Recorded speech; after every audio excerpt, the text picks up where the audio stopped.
Okay. Hello, everyone. My name is Madeline Welsh, or I prefer to be called Maddie.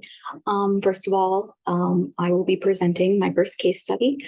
I would like to give a couple of warnings ahead of time. I live in a very chaotic household with many people and several animals. So I'm sorry if you hear anything in the background. I'll do my best to make sure that doesn't happen, though. All right, so let's get started. All right, for client information, just for the purpose of this case study, I'm going to be referring to the client as client or the anonymous name Jane. So Jane in this case is 6 years old. She just graduated kindergarten, which is super exciting. She has a diagnosis of autism spectrum disorder. And the main behaviors of concern are Jane struggles with noncompliance, tantrums, and occasional physical aggression. The biggest behavior of concern is, which is the one we kind of will be focusing most, is noncompliance, because without noncompliance, the other two don't really happen as much. Some other important information is that her parents are separated. They are very, very amicable. And she's with mom on the weekdays and sees dad on the weekends. Another thing is now that school's over, I recently found out that mom is looking to get her assessed for ADHD. So, all right. So this slide will discuss kind of the positive negative reinforcement and or the punishment contingencies.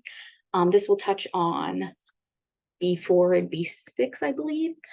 So through the use of an FBA and then parent interviews, the BCBA discovered that with one parent, the client found that if she engaged in non-compliance, that parent would essentially give in, for lack of a better word. And then with the other parents, when the client would engage in non-compliance and this parent wouldn't give in, the non-compliance would get extreme to the point of resulting in tantrums and physical aggression. So essentially what this is that the client's non-compliance was being maintained through negative reinforcement. So when she engaged in non-compliance, the aversive behavior of being asked to do something was eventually taken away. Next, we have motivating operations, and this touches on B12, I believe. So in order to work through the non-compliance, the use of a token board was introduced. One of the client's favorite preferred activities is to be outside. It's in a 3-hour session that I have with her.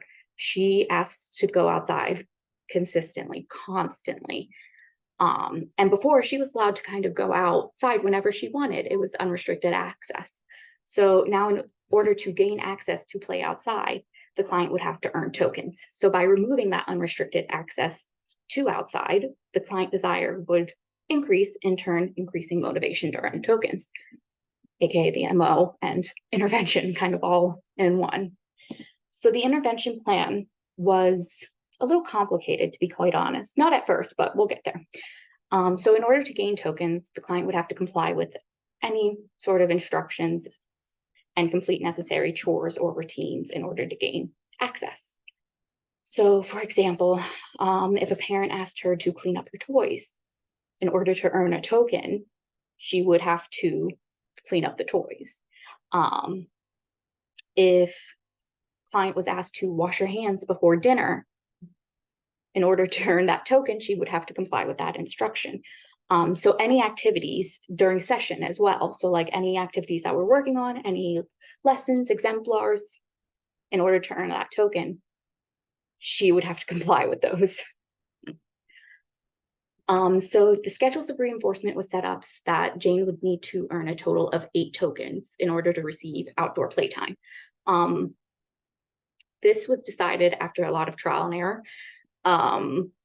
We at one point realized, I think we were essentially setting up for like 15, and that we realized that was just not, it was really hard at first to get through that. So we started off with 8.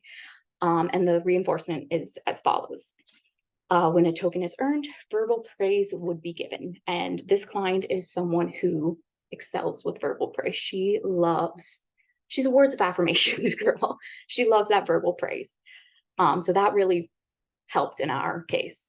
So once those 8 tokens were earned, reinforcement would be given in terms of outdoor playtime. And sometimes she would be given like 2 chances to get outdoors, and sometimes it was just 1, but either way, it worked very, very well. She loved that outdoor time. And this slide discussed task item B5, I believe. I forgot to mention that in the beginning. So generalization and maintenance. So I do want to say that this intervention is still kind of new. She started services, I believe, in February or March, so we're still kind of in the swing of things. But anyways, at first the intervention plan was just implemented during our daily 3-hour sessions. But eventually we realized we needed to bring that to other situations, obviously, in order to generalize it. So we had to talk to both parents in order to generalize the behavior and make sure she was doing it both with mom and with dad outside of session. And then the client's teacher was also met with by my BCBA and taught and asked to implement in school. That was a huge meeting, and I actually attended that, and I think it went really well. And she had a lot of problem behaviors at school too, and since then we've seen an improvement. And that's task list B11. So this is where it got a little challenging. We had to make several intervention modifications. Again, it's on the newer side, but we had to make several modifications. So when we were in school, the client had to earn more tokens. So the token board had to be reused throughout the day a lot more than throughout session, which makes sense. There's a 9 to 4 school day versus 9 to 3 school day versus a 4 to 7 session. And we also added a working for section added because outdoor play wasn't as readily available at school. In this case, we had it so the teacher would have a certain game available during recess as the outdoor play, and that's how she earned it. And then in the second half of the day, she got a prize box that the teacher had, and she could pick something out of it. However, school's now finished, which kind of made it even more challenging. We had to add more modifications. So, during the summer, mom and dad are both at work all day from 9 to 5, but she's free. So new family members came in to watch her during the day. So I believe new family members had to be taught. I think it was a cousin and a mom's sister.